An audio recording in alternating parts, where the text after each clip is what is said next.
Oseo. That's a Cherokee greeting, and wave the great feather for the good of it. That's the way we summon the spirits. I'm Carlos Warner, keeping law and order along the border. And that's the way I'm introducing my theme today. With a mention to Brooke, this was a woman yesterday in the Oak Park Library. She said to me that she's interested in trans-border culture. And I said, well, that's what I'm going to do today. So I can kind of call this as Carlos the border culture artist. And that's what I'm going to be showing is my paintings and drawings of the border culture. And the first one I want to go to is my centerpiece right up here.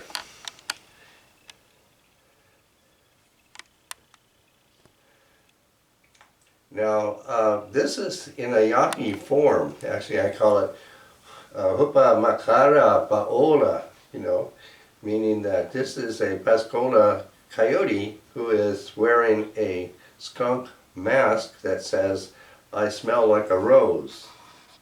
Now, I was mentioning there, my previous talk was the Yaquis in Guadalupe, and the man who introduced me and brought me into that culture, Juan Casillas, and guided me through many years in the ceremonial culture there. This has to do with him. That's the way that I've expressed this. There now, you see, he's holding in his hand in the place he would hold a sanasam, he's holding a lizard. And the lizard is the connecting link to the supernatural. And the hand there that he would be slapping it into, that actually is, for me, Juan Casillas' hand. So this is a very expressive painting for me of my experience in the Yaqui ceremony, chiefly the Paola here. And kind of be focused on that since I'm really figuring this as my exhibit of a border culture artist. I have a statement. Every time artist has a show, a special show, they usually want him or her to put up a statement. And this is my statement. Nepatla. I am an artist who is in the engagement of Nepatla and who creates spaces wherein I can sort of challenge the cultural perceptions as well as its histories and their managers of them. And so along with that, I am free to develop my own sense of the spiritual and explore its sources or bases of the past, especially its antiquity and myth. And while the world might seek in art, some kinds of questions and answers, I'm not painting to that concern in particular. My art is here in the culture of art for the value of creativity as in the multiple possibilities in the culture of the human experience. So that's the way that I can actually start with this, and I'll explain in a little bit the word Nepatla. So I'm showing examples of my border art. If you can go all the way over there to look at that man standing there. I think he's a pretty good character for this trans-border culture. I've always called him Senor Balzac. Somehow that's who he wants to be, and so he continues to be right there. And this painting has not been shown anywhere outside of here. So you who are watching my piece on YouTube are seeing this painting for the first time there. Then you can, while you're over there, you can go up above it and see another piece. I give it a Yaqui name, Oriwa, meaning sacred enchantment. or this is the Obsidiana Patate Sagrado. So you see, painted around the red cross, I have effected, by painting it, the look of a patate. A patate is a woven mat woven of tules. And right next to it, you see I have a fan woven of tules that would look the same as the patate. The fan is used by the woman when she's cooking to fan the flames of the fire under the pot that she's cooking beans in, like that. And the patate itself is ages ancient. In the ancient time it was called the tiger of the four faces. It was also figured as the birth mat. That is, the woman gives birth to her child sitting on this mat, this patate here. My experience of this piece is, deeply spiritual, deeply sacred, and I felt so when I painted it.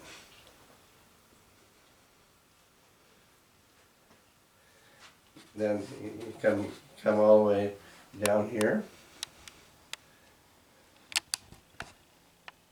This is my drawing of a Zapatista, way back there 100 years ago, while he is experiencing something not totally unusual in Mexico, and that is an apparition of one of the virgins. This one would look like actually my chica being born out of the agave cactus.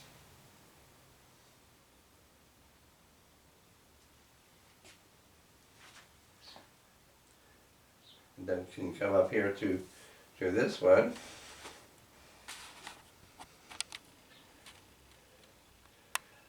This is my drawing. I just simply call it the Toltec, and it is inspired actually by a vision that I was experiencing in the temple of Michoacán in Oaxaca. The Toltecs are the classical people way earlier than the Aztecs, and especially figured as very accomplished in the arts and music and poetry. And this is my portrayal of that ancient classical Aztec.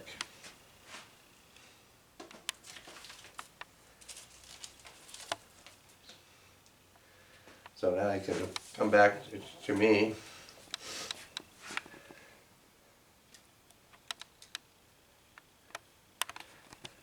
Now I'm going to give a little explanation, introduce you to this word Nepantla, and that this is the way that it's figured and the way that I am using it here.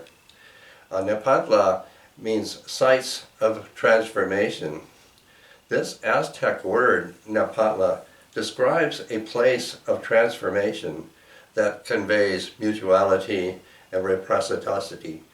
Not only the site where transformation is possible, but the magic within that place.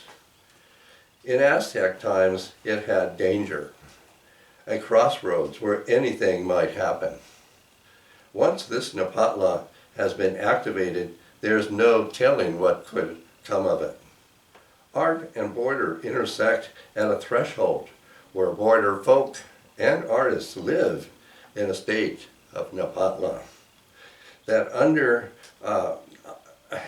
uncertain terrain one crosses when changing from one thing to another. The mask of this transformation, a duality, is Quetzalcoatl.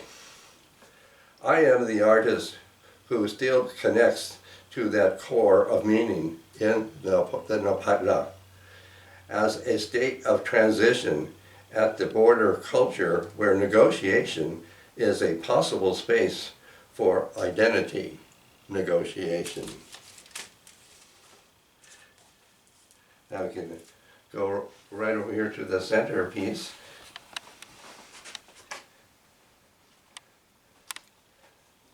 This is my portrayal of Quetzalcoatl. Quetzalcoatl, literally meaning, feathered serpent, is a culture hero. Um, Mysterious, super ancient, um, even though that he was a chief cultural symbol for the time of the Aztecs, even after the Spanish have come, he still lives, you know, like Zorro. So that's my portrayal of him there. And here I have some figures of women, meaning these are Mexican women portrayals here. That to me is very much the substance of Mexico and its people. Now could you come all the way down here and look at this photograph.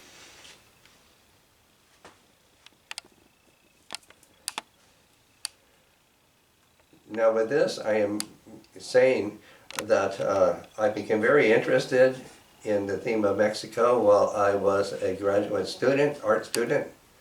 And so I did go to Mexico. It just turned out coincidentally that the college I was in at Berkeley also had an extension there in Mexico, in Michoacan, Mexico, at Lake Pátzcuaro.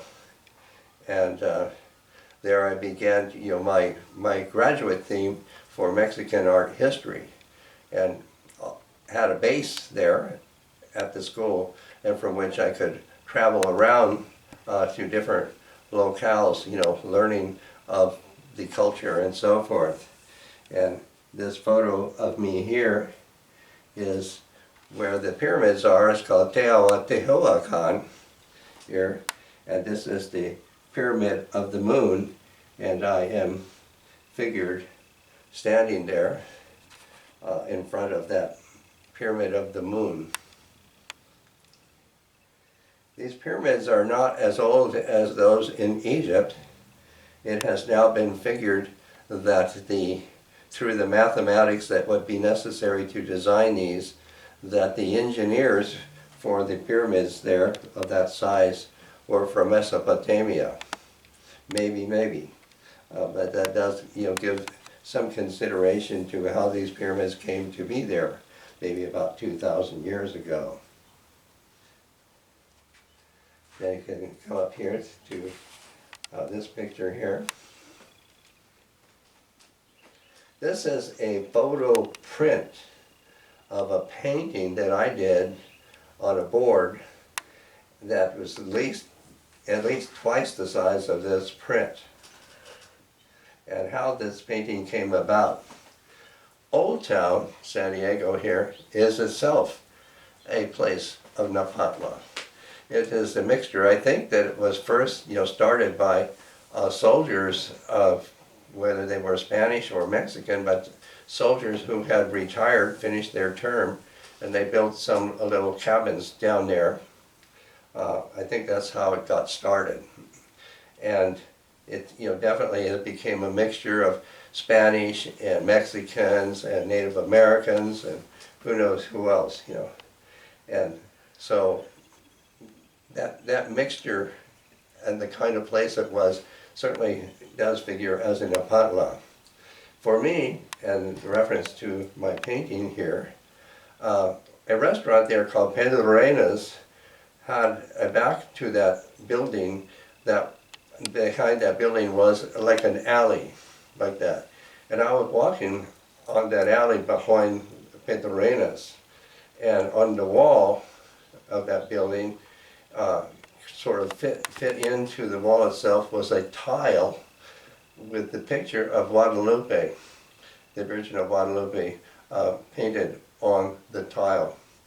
And as I walked by, suddenly that picture flashed me, and I turned and saw, as I saw, this is what came out of the picture, like that. So I painted it, and I call this Mexica. Mexica meaning she is the founder of the country of Mexico. Mexico itself is in Napatla because the ancient name Anahuac, meaning it's between the two waters, between the two oceans here. And here she is, she's rising out of the agave cactus. And there's all these symbols about her, you know, and I included here her heart womb here. Just after I had painted this, I had learned that our comadre Maria Alvarez had a heart surgery, and I thought that was related to my painting here. So that's the way that I'm explaining all of that.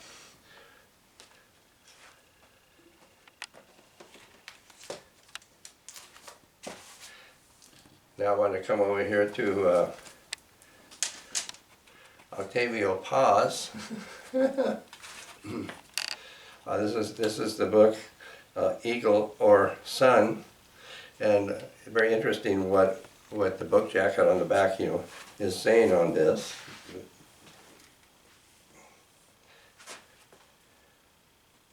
Octavio Paz, Eagle or Sun, has exerted an enormous force on modern Latin American writing, for it is the first major book of short prose poetry in Spanish. And Paz's poetic place in Mexico, a country caught up in its pre-Columbian past and its apocalyptic future foretold by the Aztecs. Indeed, one of the persona in this book is the goddess Itzapopotli, obsidian butterfly. He explains Eagle and Sun as an exploration of Mexico, and at the same time and above all, it's an exploration of the relations between language, the poet and history. I did my graduate work for the history of Mexico, Mexican art that is, and I very much referred to Octavio Paz. This book was originally published in 1968, and I may have found it in the bookstore in Mexico City, because that's where I was. And this particular issue here has been republished in 1976. So I'm going to read, you know, a short poem from this book by Octavio Paz for Obsidian Butterfly. And you can go all the way over there. I have an exhibit for that in the black frame.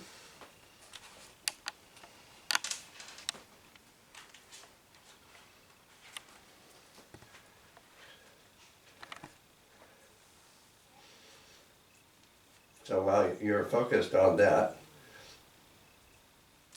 I'm going to do the reading. Obsidian Butterfly. They killed my brothers, my children, my uncles. On the banks of Lake Tejoco, I began to weep.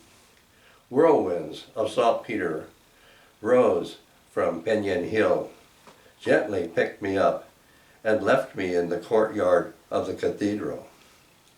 I made myself so small and gray that many mistook me for a pile of dust. Yes, I, mother of flint and star, I am now a blue feather that a bluebird lost in the brambles. Once I would dance my breasts high and turning, until I became still, and then I would sprout leaves, flowers, fruit, and the maca throbbed in my belly.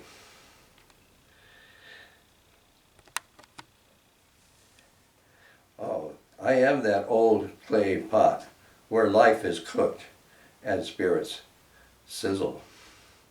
In the night of the headless words, my sisters and I, hand in hand, leapt and sang around the stalk of the great standing flower and its ray of leaves.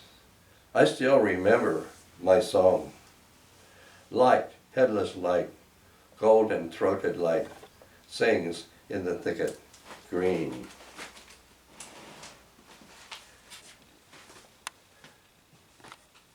there I did put a little gray clay pot that you can see that. Since clay pottery is very, very, very much a part of the experience of being in Mexico. So we can just come back all the way to me.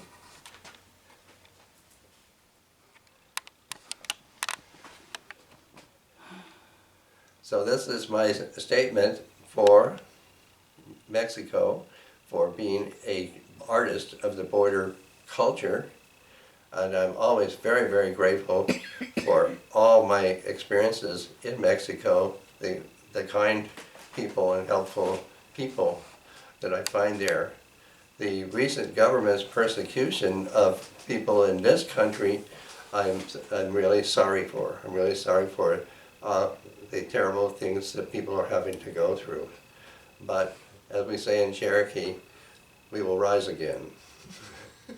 So thank you very much.